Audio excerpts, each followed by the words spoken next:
Loving Parents, jumpa kembali dalam acara Mini Parenting. Dalam acara ini kami akan menyajikan tips pendek tentang bagaimana mendampingi anak yang Tuhan anugerahkan dalam kehidupan pernikahan kita atau dalam keluarga kita. Saya Pendeta Arlianus Larosa.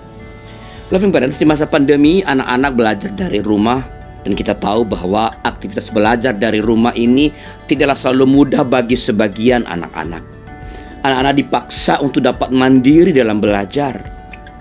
Sebagai orang tua, kita perlu menolong anak-anak dalam menjalani proses belajar daring. Kita perlu menolong anak menjalani proses belajar secara mandiri. Sukses dalam belajar tidak hanya dalam rangka mendapat nilai yang bagus, itu tentu kita butuhkan atau dibutuhkan. Tapi lebih dari itu, sukses belajar adalah demi pertumbuhan anak itu sendiri. Dan di masa pandemi ini, di mana anak-anak dipaksa belajar dari rumah, pertolongan kita benar-benar sangat dibutuhkan. Nah, dalam episode yang lalu kita telah membahas hal penting dalam proses belajar anak, yaitu perhatian. Di situ kami telah memberikan beberapa tips yang dapat dilakukan oleh orang tua dalam rangka menolong anak untuk memperhatikan. Bagi yang ketinggalan episode ini, silakan klik link yang ada di ruang deskripsi. Hal penting lainnya yang sangat diperlukan dalam proses belajar anak adalah motivasi.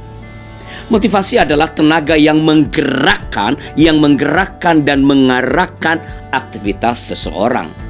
Motivasi mempunyai ikatan yang erat dengan minat. Anak yang memiliki minat terhadap pelajaran tertentu cenderung tertarik perhatiannya, dan dengan demikian timbullah motivasi untuk mempelajarinya. Misalnya, anak yang menyukai pelajaran matematika, ia akan merasa senang belajar matematika dan terdorong untuk belajar lebih giat. Kesulitan dalam pelajaran matematika akan ia hadapi karena kesulitan itu berubah menjadi tantangan baginya. Nah, ada tidaknya motivasi dalam diri anak dapat diobservasi dalam tingkah lakunya. Apabila anak mempunyai motivasi, maka ia akan pertama, bersungguh-sungguh menunjukkan minat serta mempunyai perhatian dan rasa ingin tahu yang kuat untuk ikut dalam kegiatan belajar. Kedua, berusaha keras dan memberikan waktu yang cukup untuk mengerjakan tugas-tugas yang diberikan oleh guru. Ketiga, kesulitan dalam pelajaran menjadi tantangan baginya untuk ia selesaikan. Nah, motivasi dapat bersifat internal dan juga eksternal dari luar. Motivasi internal adalah motivasi yang berasal dari dalam diri anak yang dipengaruhi oleh minatnya. Sedangkan motivasi eksternal adalah motivasi yang berasal dari luar dirinya, yaitu dari guru, dari orang tua, atau dari teman-teman. Loving Parents, ada hal-hal yang tak dapat kita paksakan dalam proses belajar, seperti minat anak. Sebab setiap anak memiliki minat yang berbeda. Karena itu sangat tidak bermanfaat dan tidak bijaksana jika kita membanding-bandingkan anak kita dengan anak yang lain. Namun kita tentu tetap dapat membantu anak untuk menumbuhkan motivasinya terhadap pelajaran yang tidak atau kurang ia minati dengan beberapa cara berikut ini. Pertama, berikan dukungan dan peduli kepadanya. Beberapa tips dalam episode yang lalu dalam menolong anak belajar pada bagian pertama dapat menjadi cara menunjukkan dukungan dan peduli kepada anak. Sekali lagi silakan dilihat ya di link yang ada di deskripsi. Kedua, belajar sambil bermain. Misalnya untuk menghafal, mencari bersama jembatan keledai yang dapat menolong anak untuk menghafal.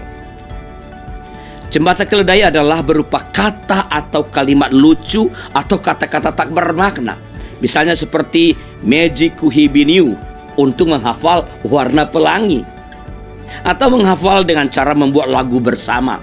Lagunya mungkin gak memenuhi kaidah-kaidah, tapi lagu bersama kita dengan anak. Belajar dari mengasyikkan karena dilakukan dengan santai, dengan bermain dan bercengkrama. Ketiga, belajar adalah suatu proses dan bukan hanya urusan nilai jadi. Fokus pada proses belajarnya dan bukan pada nilainya. Fokus pada proses belajar bukan pada nilainya. Apabila nilai anak tidak memuaskan, coba lihat proses belajarnya. Apakah proses belajarnya sudah sesuai atau ada yang salah? Apabila ada yang kurang atau salah dalam proses belajar anak, maka ajaklah anak untuk menemukan proses belajar yang lebih tepat. Dengan demikian, kita mengajarkan kepada anak bahwa hal penting dalam belajar adalah prosesnya dan nilai adalah efek dari sebuah usaha yang terus-menerus. Keempat, kita dapat memberikan hadiah ketika anak berhasil membangun motivasinya dalam belajar. Usaha keempat ini hanya efektif memotivasi anak jika ketiga hal yang sebelumnya telah kita lakukan. Jadi kita tidak memanipulasi anak melalui hadiah yang diberikan kepadanya, tetapi hadiah sebagai tanda bahwa kita menghargai usahanya. Hadiah ini tidak selalu berupa barang, tetapi juga bisa dalam bentuk kebersamaan, misalnya nonton bersama, makan es krim bersama, pergi ke kafe bersama.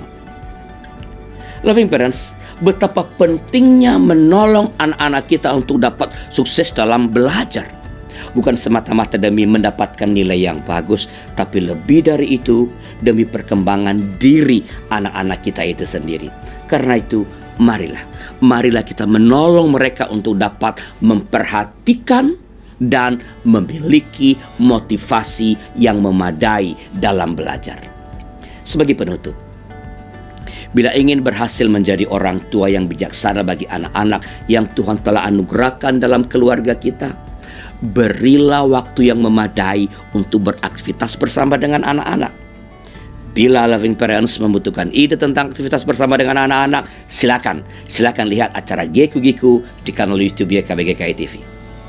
Itu saja.